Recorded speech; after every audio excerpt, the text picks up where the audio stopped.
Now when Pharaoh had let the people go, God did not lead them by the way of the land of the Philistines, even though it was near. For God said, the people might change their minds when they see war and return to Egypt. Hence God led the people around by the way of the wilderness to the Red Sea, and the sons of Israel went up in martial array from the land of Egypt. Moses took the bones of Joseph with him, for he had made the sons of Israel solemnly swear, saying, God will surely take care of you, and you shall carry my bones from here with you. Then they set out from Succoth and camped in Etham, on the edge of the wilderness. The Lord was going before them in a pillar of cloud by day to lead them on the way, and in a pillar of fire by night to give them light, that they might travel by day and by night. He did not take away the pillar of cloud by day, nor the pillar of fire by night from before the people. Chapter 14. Now the Lord spoke to Moses, saying, Tell the sons of Israel to turn back and camp before Pihahiroth, between Migdol and the sea. You shall camp in front of Baal-zephon, opposite it by the sea. For Pharaoh will say of the sons of Israel, They are wandering aimlessly in the land. The wilderness has shut them in. Thus I will harden Pharaoh's heart, and he will chase after them. And I will be honored through Pharaoh and all his army, and the Egyptians will know that I am the Lord. And they did so. When the king of Egypt was told that the people had fled, Pharaoh and his servants had a change of heart toward the people, and they said, What is this we have done, that we have let Israel go from serving us? So he made his chariot ready and took his people with him. And he took 600 select chariots, and all the other chariots of Egypt with officers over all of them. The Lord hardened the heart of Pharaoh, king of Egypt, and he chased after the sons of Israel as the sons of Israel were going out boldly. Then the Egyptians chased after them with all the horses and chariots of Pharaoh, his horsemen and his army, and they overtook them camping by the sea beside Pihahiroth, in front of Baal-zephon. As Pharaoh drew near, the sons of Israel looked, and behold, the Egyptians were marching after them, and they became very frightened. So the sons of Israel cried out to the Lord. Then they said to Moses, Is it because there were no graves in Egypt that you have taken us away to die in the wilderness? Why have you dealt with us in this way, bringing us out of Egypt? Is this not the word that we spoke to you in Egypt, saying, Leave us alone that we may serve the Egyptians? For it would have been better for us to serve the Egyptians than to die in the wilderness. But Moses said to the people, Do not fear. Stand by and see the salvation of the Lord which he will accomplish for you today. For the Egyptians whom you have seen today, you will never see them again forever. The Lord will fight for you while you keep silent. Then the Lord said to Moses, Why are you crying out to me? Tell the sons of Israel to go forward. As for you, lift up your staff and stretch out your hand over the sea and divide it, and the sons of Israel shall go through the midst of the sea on dry land. As for me, behold, I will harden the hearts of the Egyptians, so that they will go in after them, and I will be honored through Pharaoh and all his army, through his chariots and his horsemen. Then the Egyptians will know that I am the Lord, when I am honored through Pharaoh, through his chariots and his horsemen. The angel of God who had been going before the camp of Israel moved and went behind them, and the pillar of cloud moved from before them and stood behind them. So it came between the camp of Egypt and the camp of Israel, and there was the cloud along with the darkness, yet it gave light at night. Thus the one did not come near the other all night. Then Moses stretched out his hand over the sea, and the Lord swept the sea back by a strong east wind all night, and turned the sea into dry land, so the waters were divided. The sons of Israel went through the midst of the sea on the dry land, and the waters were like a wall to them on their right hand and on their left. Then the Egyptians took up the pursuit, and all Pharaoh's horses, his chariots, and his horsemen went in after them into the midst of the sea. At the morning watch the Lord looked down on the army of the Egyptians through the pillar of fire and cloud, and brought the army of the Egyptians into confusion.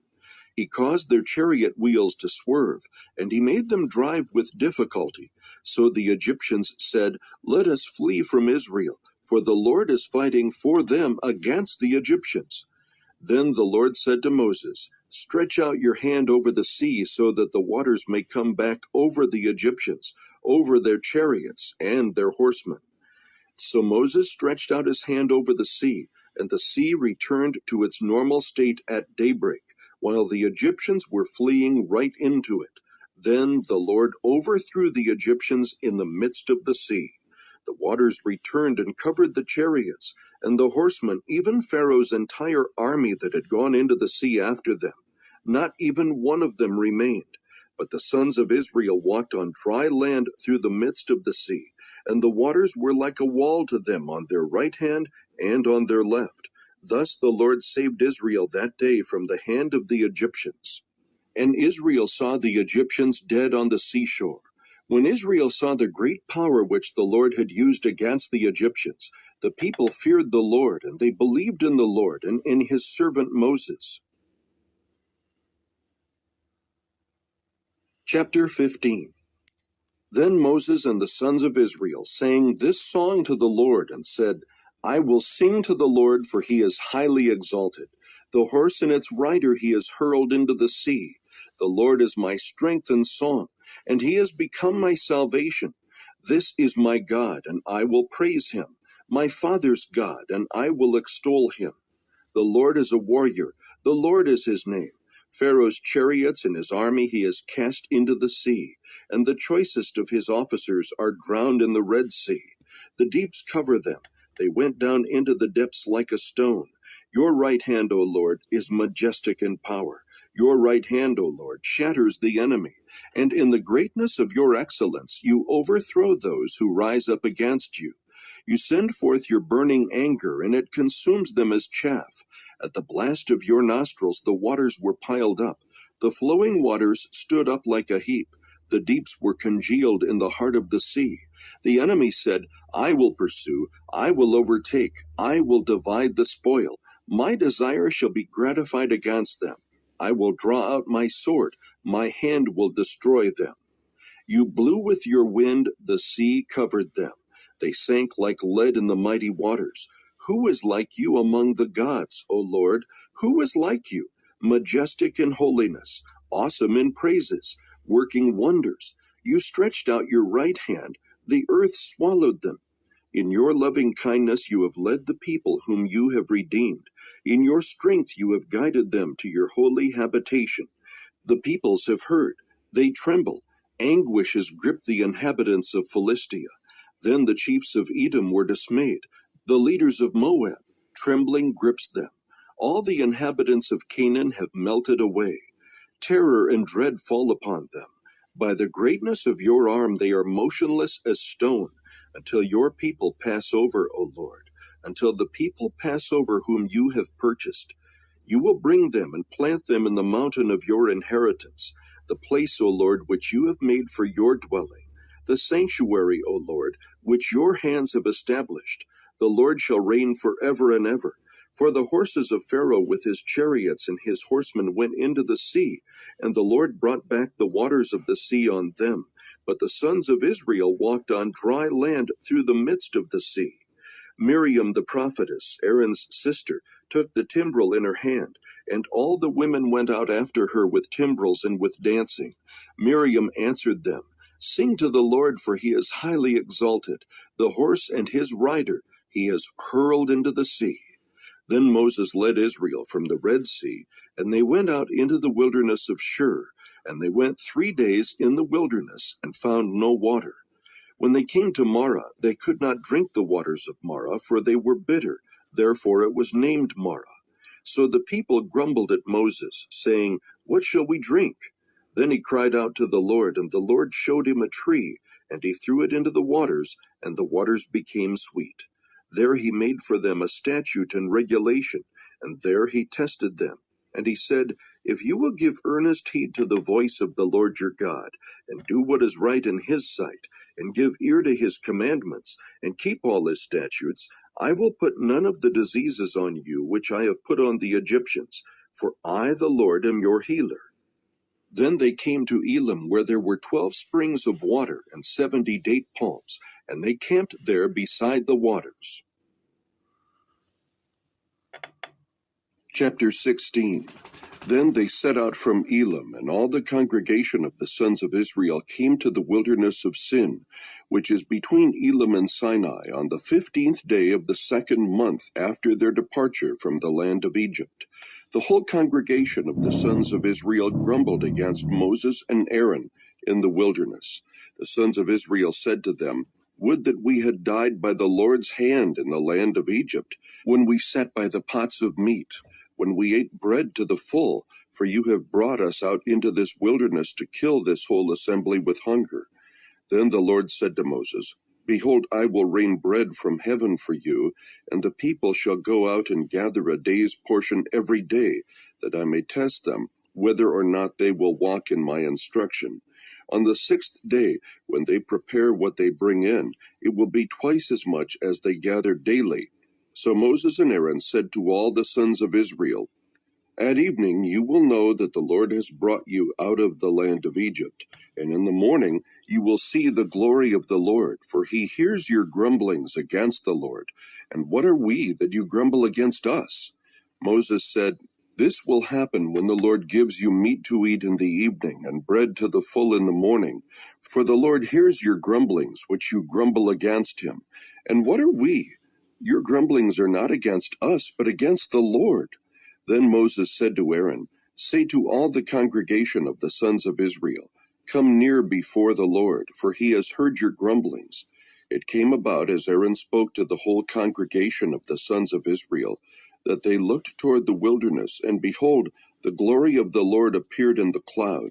And the Lord spoke to Moses, saying, "I have heard the grumblings of the sons of Israel. Speak to them, saying, 'At twilight you shall eat meat, and in the morning you shall be filled with bread, and you shall know that I am the Lord your God.'" So it came about at evening that the quails came up and covered the camp, and in the morning there was a layer of dew around the camp. When the layer of dew evaporated, behold, on the surface of the wilderness there was a fine flake-like thing, fine as the frost on the ground. When the sons of Israel saw it, they said to one another, "What is it?" For they did not know what it was. And Moses said to them, "It is the bread which the Lord has given you to eat. This is what the Lord has commanded. Gather of it every man as much as he should eat. You shall take an omer apiece according to the number of persons each of you has in his tent." The sons of Israel did so, and some gathered much and some little. When they measured it with an omer, he who had gathered much had no excess, and he who had gathered little had no lack. Every man gathered as much as he should eat. Moses said to them, "Let no man leave any of it until morning." But they did not listen to Moses, and some left part of it until morning, and it bred worms and became foul, and Moses was angry with them. They gathered it morning by morning, every man as much as he should eat, but when the sun grew hot, it would melt. Now on the 6th day they gathered twice as much bread, 2 omers for each one. When all the leaders of the congregation came and told Moses, then he said to them, "This is what the Lord meant. Tomorrow is a Sabbath observance, a holy Sabbath to the Lord. Bake what you will bake and boil what you will boil, and all that is left over put aside to be kept until morning." So they put it aside until morning, as Moses had ordered, and it did not become foul, nor was there any worm in it. Moses said, "Eat it today, for today is a Sabbath to the Lord. Today you will not find it in the field. 6 days you shall gather it, but on the 7th day, the Sabbath, there will be none." It came about on the 7th day that some of the people went out to gather, but they found none. Then the Lord said to Moses, "How long do you refuse to keep my commandments and my instructions? See, the Lord has given you the Sabbath. Therefore he gives you bread for 2 days on the 6th day. Remain every man in his place. Let no man go out of his place on the 7th day." So the people rested on the 7th day. The house of Israel named it manna, and it was like coriander seed, white, and its taste was like wafers with honey. Then Moses said, "This is what the Lord has commanded. Let an omerful of it be kept throughout your generations, that they may see the bread that I fed you in the wilderness, when I brought you out of the land of Egypt." Moses said to Aaron, "Take a jar and put an omerful of manna in it, and place it before the Lord to be kept throughout your generations. As the Lord commanded Moses, so Aaron placed it before the testimony to be kept. The sons of Israel ate the manna 40 years, until they came to an inhabited land. They ate the manna until they came to the border of the land of Canaan. Now an omer is 1/10 of an ephah. Chapter 17. Then all the congregation of the sons of Israel journeyed by stages from the wilderness of Sin according to the command of the Lord, and camped at Rephidim, and there was no water for the people to drink. Therefore the people quarreled with Moses and said, "Give us water that we may drink." And Moses said to them, "Why do you quarrel with me? Why do you test the Lord?" But the people thirsted there for water, and they grumbled against Moses and said, "Why now have you brought us up from Egypt, to kill us and our children and our livestock with thirst?" So Moses cried out to the Lord, saying, "What shall I do to this people? A little more, and they will stone me." Then the Lord said to Moses, "Pass before the people, and take with you some of the elders of Israel, and take in your hand your staff, with which you struck the Nile, and go. Behold, I will stand before you there on the rock at Horeb, and you shall strike the rock, and water will come out of it, that the people may drink."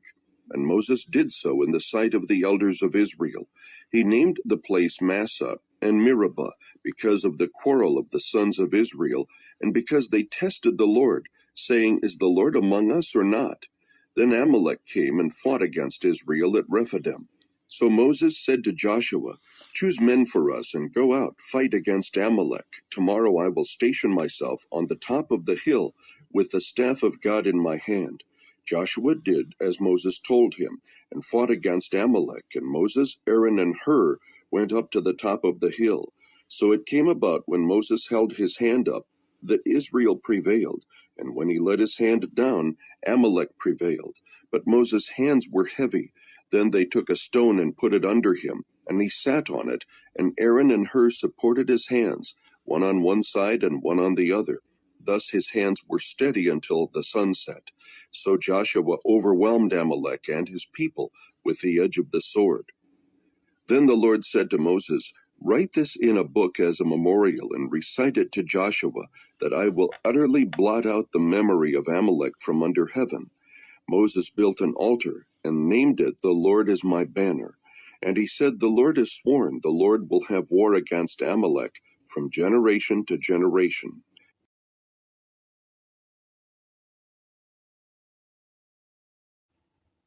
Now Deborah, a prophetess, the wife of Lapidoth, was judging Israel at that time. She used to sit under the palm tree of Deborah between Ramah and Bethel in the hill country of Ephraim, and the sons of Israel came up to her for judgment. Now she sent and summoned Barak the son of Abinoam from Kedesh Naphtali, and said to him, "Behold, the Lord, the God of Israel, has commanded, Go and march to Mount Tabor, and take with you 10,000 men from the sons of Naphtali, and from the sons of Zebulun. I will draw out to you Sisera, the commander of Jabin's army, with his chariots and his many troops, to the river Kishon, and I will give him into your hand." Then Barak said to her, "If you will go with me, then I will go, but if you will not go with me, I will not go." She said, "I will surely go with you.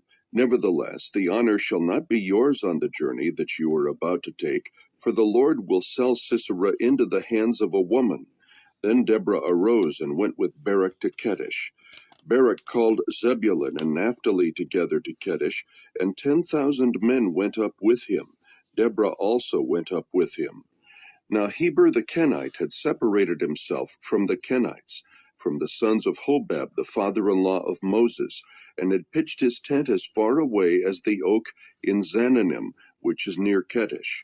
Then they told Sisera that Barak the son of Abinoam had gone up to Mount Tabor. Sisera called together all his chariots, 900 iron chariots, and all the people who were with him, from Harosheth Hagoyim to the river Kishon. Deborah said to Barak, "Arise, for this is the day in which the Lord has given Sisera into your hands. Behold, the Lord has gone out before you." So Barak went down from Mount Tabor with 10,000 men following him. The Lord routed Sisera and all his chariots and all his army with the edge of the sword before Barak. And Sisera alighted from his chariot and fled away on foot. But Barak pursued the chariots and the army as far as Harosheth Hagoyim, and all the army of Sisera fell by the edge of the sword. Not even one was left. Now Sisera fled away on foot to the tent of Jael, the wife of Heber the Kenite. For there was peace between Jabin the king of Hazor and the house of Heber the Kenite. Jael went out to meet Sisera, and said to him, "Turn aside, my master, turn aside to me, do not be afraid." And he turned aside to her into the tent, and she covered him with a rug. He said to her, "Please give me a little water to drink, for I am thirsty." So she opened a bottle of milk and gave him a drink. Then she covered him. He said to her, "Stand in the doorway of the tent, and it shall be, if anyone comes and inquires of you, and says, 'Is there anyone here?' that you shall say no." But Jael, Heber's wife, took a tent peg and seized a hammer in her hand, and went secretly to him, and drove the peg into his temple, and it went through into the ground, for he was sound asleep and exhausted, so he died. And behold, as Barak pursued Sisera, Jael came out to meet him, and said to him, "Come, and I will show you the man whom you were seeking." And he entered with her, and behold, Sisera was lying dead with the tent peg in his temple. So God subdued on that day Jabin the king of Canaan before the sons of Israel. The hands of the sons of Israel pressed heavier and heavier upon Jabin the king of Canaan, until they had destroyed Jabin the king of Canaan. Chapter 5. Then Deborah and Barak the son of Abinoam sang on that day, saying, that the leaders led in Israel, that the people volunteered, "Bless the Lord." "Hear, O kings, give ear, O rulers. I to the Lord I will sing. I will sing praise to the Lord, the God of Israel. Lord, when you went out from Seir, when you marched from the field of Edom, the earth quaked, the heavens also dripped, even the clouds dripped water. The mountains quaked at the presence of the Lord. This Sinai at the presence of the Lord, the God of Israel. In the days of Shamgar, the son of Anath, in the days of Jael, the highways were deserted, and travelers went by roundabout ways. The peasantry ceased. They ceased in Israel until I, Deborah, arose, a mother in Israel. New gods were chosen. Then war was in the gates. Not a shield or a spear was seen among 40,000 in Israel. My heart goes out to the commanders of Israel, the volunteers among the people. Bless the Lord, you who ride on white donkeys, you who sit on rich carpets, and you who travel on the road, sing. At the sound of those who divide flocks among the watering places, there they shall recount the righteous deeds of the Lord, the righteous deeds for his peasantry in Israel. Then the people of the Lord went down to the gates. Awake, awake, Deborah, awake, awake, sing a song. Arise, Barak, and take away your captives, O son of Abinoam. Then survivors came down to the nobles. The people of the Lord came down to me as warriors. From Ephraim those whose root is in Amalek came down, following you, Benjamin, with your peoples. From Maker commanders came down, and from Zebulun those who wield the staff of office. And the princes of Issachar were with Deborah. As was Issachar, so was Barak. Into the valley they rushed at his heels, among the divisions of Reuben. There were great resolves of heart. Why did you sit among the sheepfolds to hear the piping for the flocks? Among the divisions of Reuben there were great searchings of heart. Gilead remained across the Jordan. And why did Dan stay in ships? Asher sat at the seashore, and remained by its landings. Zebulun was a people who despised their lives even to death, and Naphtali also on the high places of the field. The kings came and fought, then fought the kings of Canaan. At Tanakh near the waters of Megiddo, they took no plunder in silver. The stars fought from heaven. From their courses they fought against Sisera. The torrent of Kishon swept them away, the ancient torrent, the torrent Kishon. O my soul, march on with strength. Then the horse's hoofs beat from the dashing of his valiant steeds. Curse Meroz, said the angel of the Lord, utterly curse its inhabitants, because they did not come to the help of the Lord against the warriors. Most blessed of women is Jael, the wife of Heber the Kenite. Most blessed is she of women in the tent. He asked for water, and she gave him milk. In a magnificent bowl she brought him curds. She reached out her hand for the tent peg, and her right hand for the workman's hammer. Then she struck Sisera, she smashed his head, and she shattered and pierced his temple. Between her feet he bowed, he fell, he lay. Between her feet he bowed, he fell. Where he bowed, there he fell dead. Out of the window she looked and lamented, the mother of Sisera, through the lattice. Why does his chariot delay in coming? Why do the hoofbeats of his chariots tarry? Her wise princesses would answer her. Indeed, she repeats her words to herself.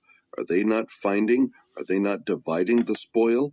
A maiden, 2 maidens for every warrior? To Sisera a spoil of dyed work, a spoil of dyed work embroidered. Dyed work of double embroidery on the neck of the spoiler. Thus let all your enemies perish, O Lord, but let those who love him be like the rising of the sun in its might. And the land was undisturbed for 40 years.